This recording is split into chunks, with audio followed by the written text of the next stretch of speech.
হ্যাঁ। Hi everyone, welcome back to another mini vlog. আজকে আমি তোমাদের সাথে আমার শ্যুটের আরেকটা দিন শেয়ার করব। আর এই শ্যুটটা ছিল আমার জন্য ভীষণ স্পেশাল, কারণ আজকের এই শ্যুটে আমি সেজেছি আমার মনের মতন।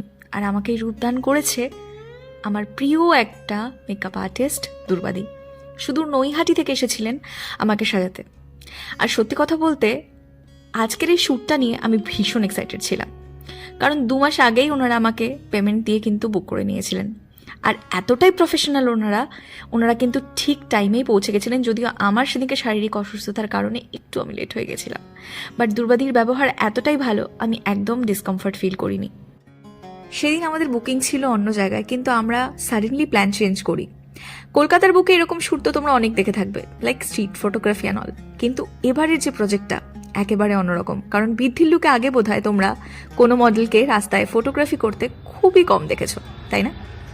আর আজকের এই সাজটা কীরকম হয়েছে সেটা তো পাবলিক রিয়াকশনের মাধ্যমে তোমরা দেখতেই পাচ্ছ। এছাড়াও প্রচুর ক্লিপস ছিল আমাদের কাছে, কিন্তু সমস্ত ক্লিপ দিলে ভিডিওটা সত্যি অনেক বড় হয়ে যায়, তোমরা দেখতে চাও না।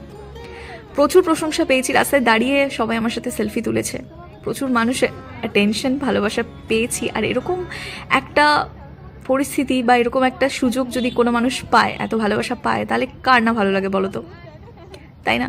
আর যদি দুর্বাদির হাতে এরকমভাবে কেউ সাজে তাহলে তো কথাই নেই। কারণ সত্যি কথা বলছি, প্রচুর মেকআপ আর্টিস্টের সাথে কাজ করেছি, প্রত্যেকের কাছেই আমার এক্সপিরিয়েন্স অন্যরকম, কিন্তু দুর্বাদি ইউ আর সামথিং ডিফারেন্ট।